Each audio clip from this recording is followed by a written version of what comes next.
Hi everyone, good day! In this video, I'll be teaching you how to fix your device is missing important security and quality fixes. Windows Update failed.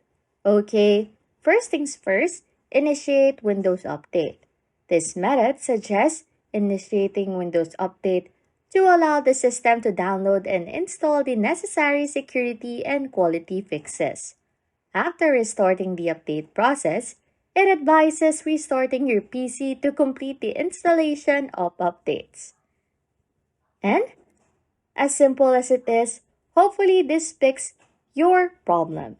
Anyways, if you like content like this, don't forget to subscribe to this channel or comment down below any tutorials you want us to make so we can help you.